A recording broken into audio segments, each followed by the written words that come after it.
পেশেন্টের মৃত্যু নিশ্চিত করে তারপর এখান থেকে কোপাতে কোপাতে ভর্তি রোগীর মৃত্যু নিশ্চিত করছে ওয়ার্ডের ভিতরে।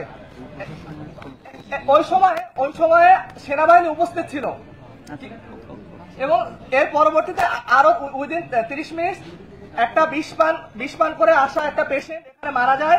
তার পরিপ্রেক্ষিতে তাদের রোগীর স্বজনরা আমাদের যে এবং ওখানে যে ইমার্জেন্সি মেডিকেল অফিসার তাদের উপর আঘাত করে। দেখুন, আমাদের যে নিরাপত্তার কথা বলা হয়েছিল যে 12টার ভিতরে সেনাবাহিনী এসে ডাক্তারদের নিরাপত্তা দিবে, কিন্তু উইদিন অন আওয়ার রোগীর নিরাপত্তা নিশ্চিত হলো না, ডাক্তারদের নিরাপত্তা নিশ্চিত হলো না। এর ফলশ্রুতিতে আমরা ইনস্ট্যান্ট যারা ইন্টার্ন ডক্টর আছি আমরা কর্মবিরতি রাখছি।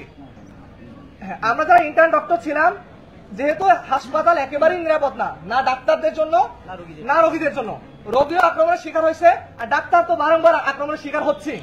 তো আমরা নিরাপত্তা নিশ্চিত না হওয়া পর্যন্ত আমরা সারা বাংলাদেশের সকল ইন্টার্ন ডক্টর এবং মেডিকেল যারা স্টুডেন্ট আছে আমাদের আন্দোলনের সাথে একাত্মতা পোষণ করার জন্য অনুরোধ করছি। একটা লিফটের এরিয়া আছে, ওই এরিয়াতে আমরা দেখতে পাই যে একজন দৌড়ায় আসছে, তাকে আরেকজন রোগী আমাদেরই নিউরোসার্জারিতে ভর্তি আছে, যার ইমিডিয়েটলি অপারেশন করার পরে আমাদের ওখানে ফ্লোরে, আমাদের যেহেতু সম্পূর্ণ বেড নেই সবাইকে দেওয়ার মতো, তাই ফ্লোরে রাখা হয়েছিল।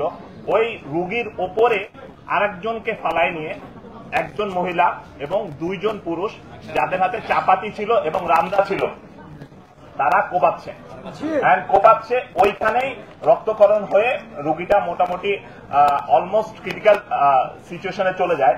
তো আমরা ওইখানে ইমিডিয়েটলি ওনাদেরকে, ওই রোগীকে আমরা আমাদের নিউরোসার্জারি, ওনাকে যেহেতু মাথায় কোপ মারা হয়েছিল, আমরা নিউরোসার্জারিতে নিয়ে যাই, আমরা নিজেরাই কোলে করে নিয়ে যাই।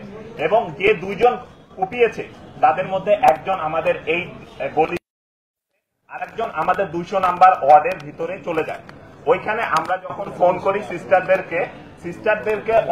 সিস্টারদেরকে ওনারা আক্রমণ করে এবং আমাদের যে ওয়ার্ড বয় আছে তাদের রুমের ভিতরে ঢুকে যায় আক্রমণ করতে।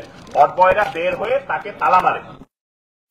তখনও চাপাতি ছিল। তখন তালা মারার পরে আমরা আর্মিকে ইনফর্ম করি। আর্মি আসার পরে ওনাদেরকে হ্যান্ড ওভার করা হয় ওই আসামিকে এবং আমরা পরবর্তীতে জানতে চাই যে রোগীকে কোপানো হয়েছে সে রোগী মারা গেছে। ঠিক আছে, এখন আমাদের কথাটা হলো যে যেখানে একটা মেডিকেল কলেজ, একটা হাসপাতাল, বাংলাদেশের সর্ববৃহৎ মেডিকেল কলেজ হাসপাতাল, সেখানে ঢুকে একটা রোগীর উপরে, একটা ক্রিটিক্যাল রোগীর উপরে ফালায় আর একটা রোগীকে মেরে ফেলা হয়, সেখানে না রোগী সেফ, না জনগণ সেফ, না ডাক্তার সেফ। আমরা কিভাবে সার্ভিসটা দেব?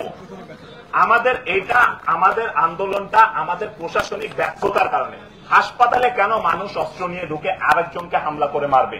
কেন? যেখানে এত বড় আন্দোলন হলো সেখানের ভিতরেও আমাদের হাসপাতাল মোটামুটি সেফ ছিল, সেখানে কিভাবে